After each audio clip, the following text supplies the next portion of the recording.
Bapak Ibu, kekudusan ini sangatlah tergantung kepada bagaimana kita hidup dipimpin oleh Roh Kudus, yaitu Roh kebenaran yang memimpin kita kepada seluruh kebenaran.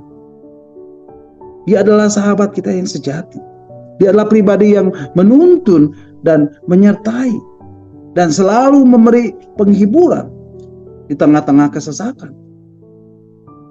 Dia adalah pribadi yang terus menuntun tanpa harus melihat bagaimana kita hidup, apapun yang kita lakukan, tetapi dia adalah pribadi yang setia.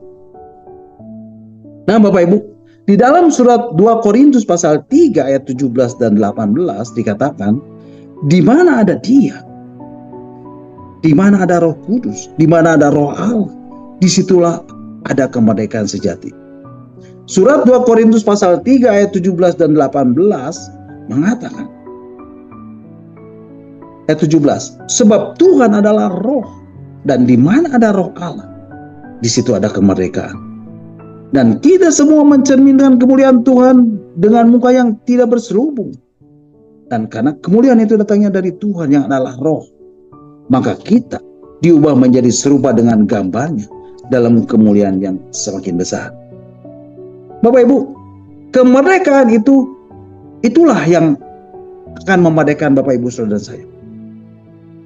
Yang akan membebaskan Bapak Ibu saudara saya dari segala keinginan daging kita, dari segala keduniawian kita, dari segala hawa nafsu dunia yang selalu menyeret, menjerat, dari segala hawa nafsu yang membuat kita terlena dengan segala kenikmatan dunia, sehingga kita bisa hidup kudus di hadapan Tuhan, sehingga kita bisa menikmati kehidupan yang penuh dengan kekudusan, dan kita diubah menjadi serupa dengan gambarnya dalam kemuliaan yang semakin besar. Kemudian Bapak Ibu, di dalam Injil Yohanes pasal 17 ayat yang ke-17 dikatakan, Injil Yohanes pasal 17 ayat 17, firman Tuhan mengatakan, kuduskanlah mereka dalam kebenaran. Firman-Mu adalah kebenaran. Bapak Ibu, inilah syarat supaya kita bisa hidup kudus, yaitu hidup di dalam firman Tuhan. Hidup menuruti dan melakukan firman Tuhan. Karena firman Tuhan itu adalah kebenaran.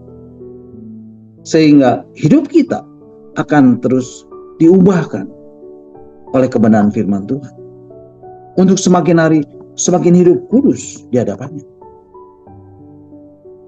Kemudian di dalam surat Ibrani pasal yang ke-12 ayat 14b dikatakan, surat Ibrani pasal 12 ayat 14b, firman Tuhan mengatakan, ayat 14b, kejarlah kekudusan, sebab tanpa kekudusan tidak seorang pun akan melihat Tuhan.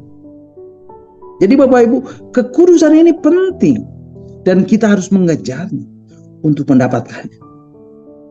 Karena tidak mungkin kita bisa melihat Tuhan tanpa kita hidup di dalam kekudusan. Gak mungkin Bapak Ibu, gak mungkin. Tidak mungkin kita datang dan menikmati kehadirannya. Tidak mungkin kita datang dan menikmati hadirat Tuhan. Tidak mungkin kita datang dan menikmati hadirnya Tuhan tanpa kekudusan. Tidak mungkin. Tidak mungkin kita datang memuji dan menyembah Tuhan tanpa beralaskan kekudusan. Oleh sebab itu, kejarlah kekudusan. Dan ini merupakan satu rahasia yang Tuhan singkapkan untuk kita dapat melihat Tuhan. Hiduplah kudus merupakan satu rahasia yang Tuhan singkapkan untuk melihat Tuhan.